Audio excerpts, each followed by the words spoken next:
E aí, oitavo ano, tudo bem com vocês? Meus amados, minhas amadas.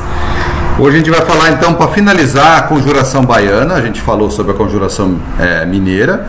Nós também vamos ter uma revolta na parte da Bahia, tá? Mas vai ser bem diferente da relação com as pessoas que participaram dessa revolta, dessa manifestação em relação à coroa portuguesa. Nós sabemos que lá em Minas Gerais foi por questão do quinto, da derrama, e eles queriam a república formada dentro de Minas Gerais, tá? E não estavam nem um pouco preocupados com o resto do Brasil, se era para se tornar independente ou não. Os baianos, olha aqui, ó, atenta a essa informação. Quem eram os participantes dessa conjuração? Foi em 1798, outra revolta contra o Brasil. Então nós vamos ter pessoas, como é que podemos colocar assim? Não estavam contentes com o governo ou com a forma que a coroa estava fazendo seus trabalhos em cima do Brasil. Escravizados, comerciantes, artesãos, membros de baixa patente dos corpos de ordenanças, os que têm importância lá, além de afrodescendentes livres, pessoas que já estavam livres, que eram os escravos, ok? Por haver alguns alfaiates na liderança do movimento, recebeu também o nome de Revolta dos Alfaiates. Então, a conjuração baiana tem dois nomes que vocês podem encontrar, como Revolta dos Alfaiates ou a conjuração baiana. Enfim, o que esses caras queriam? Tá? Os conjurados baianos tomaram como inspiração a Revolução Francesa, lá em 1789, que havia acabado com o regime absolutista na França, matado o rei, decapitado todo mundo, e toca o terror. Tá? E também a independência no Haiti. O Haiti, gente, é um caso à parte, porque o Haiti era uma das colônias francesas muito rica. Na verdade, era o país mais rico da América toda. De todas as Américas, era o mais rico. E hoje, ele é o mais pobre de todos por consequências de corrupção, enfim, tudo que... O Haiti foi o seguinte: os escravos se rebelaram e mataram todo mundo lá. Mataram os donos de fazenda, mataram todo mundo, e eles fizeram a revolução. Todos os escravos fizeram a revolução. Então, eles colocaram um monte de medo nas pessoas que estavam, naquele momento, usando escravizados. Internamente, o movimento foi motivado pela crise econômica, né, lá na capitania de Salvador, lá na região da Bahia, tá? O que aconteceu? Salvador era a capital do Brasil, tá? E foi trocada por Rio de Janeiro, tá? Rio de Janeiro não, agora Rio de Janeiro é a capital. Isso foi em 1763.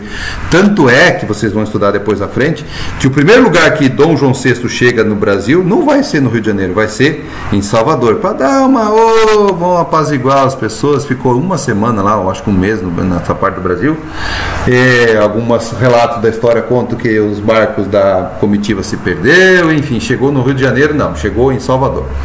Além disso, a população sofria com os altos impostos e com o predomínio dos portugueses no comércio baiano. Então, existia o comércio, mas quem só podia tocar comércio eram os portugueses, os baianos, ou o povo dali não podia ter comércio. Então, era um monopólio do comércio em cima desse povo todo aí. Então, vamos ter aí imposto, descontentamento com o predomínio do comércio português, e o descontentamento social aumentou com a falta de alimento na região, ocasionada pela redução do cultivo de alimento de subsistência para a plantação de cana. As pessoas trocaram esse negócio todo de comer para plantar cana, porque era muito mais lucrativo, tá? Então, assim, o produto mais valorizado naquele momento era a cana de açúcar. Então, qualquer terreninho os caras plantavam cana, e daí não plantava mandioca, não plantava o milho, não plantava qualquer outro alimento, então começou a faltar. Então, aqui, ó, esse parágrafo todo vocês vão sublinhar, que aqui mostra certinho o que estava deixando eles descontentes. Diante de toda a situação, panfletos começaram a aparecer em Salvador, colados na parte de igrejas, casas comerciais, defendendo um regime republicano. Esses bilhetes aqui, ó, por exemplo, né? Alguns que foram recolhidos e estão em museu por consequência da importância histórica. Muito bem.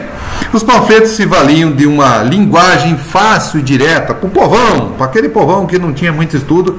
Na verdade, a maioria não tinha estudo naquela parte do Brasil, né? Vamos colocar aí 95% era ignorante, analfabeto e era fácil ser enganado. O objetivo de incentivar o povo de adquirir a ideia de separação da metrópole. Vamos, meu povo, vamos separar desses portugueses malucos aí. De acordo com os integrantes desse movimento, o povo deveria ter a atuação política.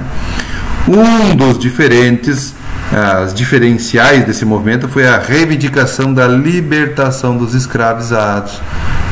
Alguém se preocupou com os escravos. Lá nos mineiros estavam cagando e andando para os escravos. E aqui já estavam mais atentos. Bom, vamos ver o que vai acontecer? Os conjurados baianos estavam preparados para uma ação armada. O pessoal estavam deitados na rede, será? Não, satirizando, sempre brincam com isso, né? Os baianos estavam na rede lá esperando a coisa chegar. Que não aconteceu. A circulação dos panfletos fez com que as autoridades agissem para conter a revolta. Os caras entregaram tudo, né? Tal qual a Conjuração Mineira, o levante foi contido pelo governo metropolitano, que perdeu parte significativa dos conjurados durante uma reunião. Luiz Gonzaga de Virgens e Domingo da Silva Lisboa foram presos e delataram os outros envolvidos. Então, aí, será que tiveram a delação premiada, como teve na Lava Jato? Só um exemplo, né? A Lava Jato só evoluiu porque as pessoas contaram, os caguetas contaram as histórias. Se não tivessem contado, ninguém ia saber de nada.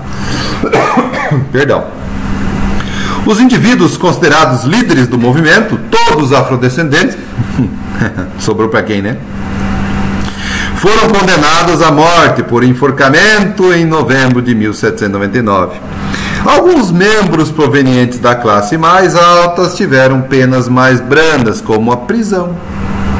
Olha só, gente, tudo isso por conta dos X9, dos cagueta, dos caras que não souberam ficar com a língua presa lá.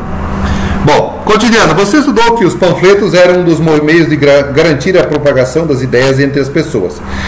Quando impressos, isso era feito clandestinamente, uma vez que a imprensa não era permitida no Brasil. Olha aí, se já não permitia isso, é para não ter essas tretas aí de ficar circulando coisas no Brasil. O que só ocorreu no começo do século XIX. Atualmente, quais são os meios e recursos usados no convencimento e na mobilização de pessoas cerca de algumas ideias ou causa? Precisa falar? Né? Olha o que nós estamos usando, essa ferramenta extraordinária chamada internet, WhatsApp, Facebook, Instagram, tu tem que estar tendo isso aí, senão tu está fora do mercado. Beleza? Como é possível fazer uso desses recursos de forma responsável pelo prol do bem? É complicado, né, pessoal? Nós estamos vendo aqui até uma CPI no Brasil foi instalada da fake news, como diz o Trump. Tu é fake, tu não tem verdade no que você fala. Então, é complexo, né? As notícias podem ser distorcidas e levam a causar um monte de transtorno para quem é colocado em xeque na mídia, né? Você pode acabar com uma pessoa, pode também enaltecer uma pessoa demais usando uma notícia falsa. Então tem que ter muito cuidado com as notícias falsas. Não replique, não passe adiante, porque daí você está complicando mais ainda a vida de uma pessoa se você está divulgando essa mentira. Ok? Hora do estudo.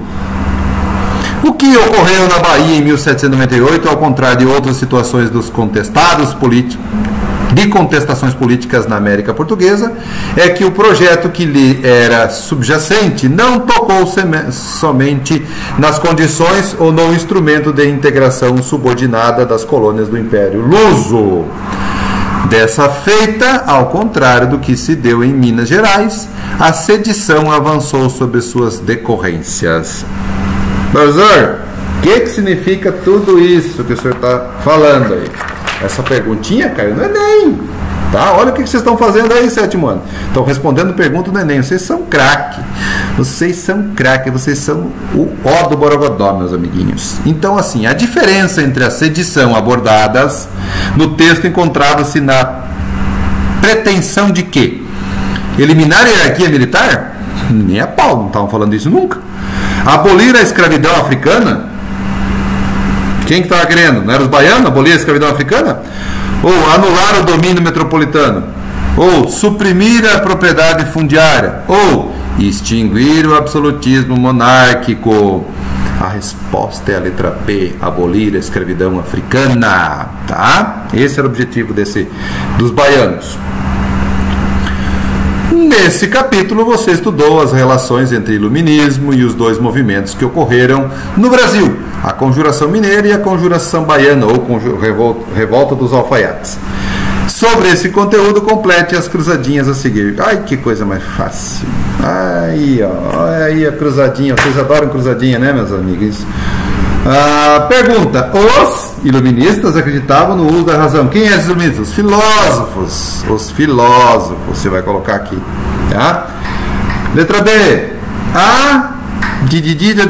Liberdade.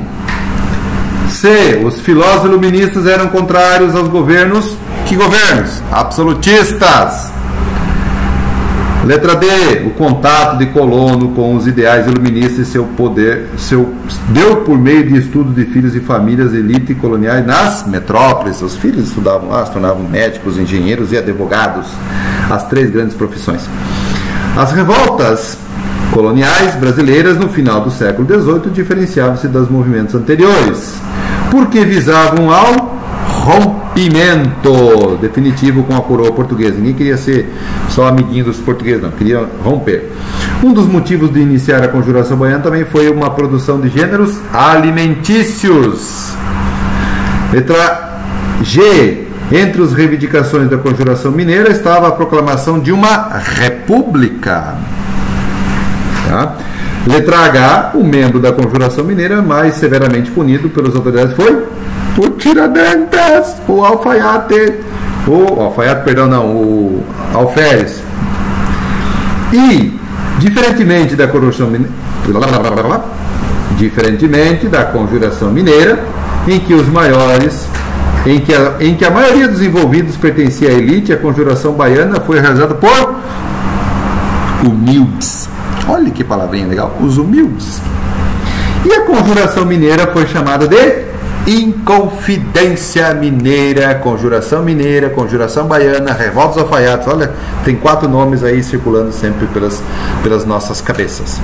Retorne à página inicial desse capítulo e responda a esta questão: por que as ideias iluministas contradizem a organização política e econômica do Brasil colônia? Caraca, tem um vento aqui hoje, vai chover, tá pingando já. Depois tem que tirar a roupa do varal, senão eu vou me ferrar, que a mulher vai me bater. Então você vai responder o seguinte aqui, meus amiguinhos: as ideias iluministas se contrapunham à organização administrativa da colônia, visto que tal administração estava embasada em um poder monárquico e centralizado, na desigual social e no estabelecimento de monopólios comerciais. Ponto final. E a gente fecha esse capítulo graças ao bom Deus. E nós vamos entrar para a próxima semana falando da independência dos Estados Unidos. Vocês vão receber mais um videozinho ainda corrigindo as trilhas. Capite? Savi? Até a próxima então.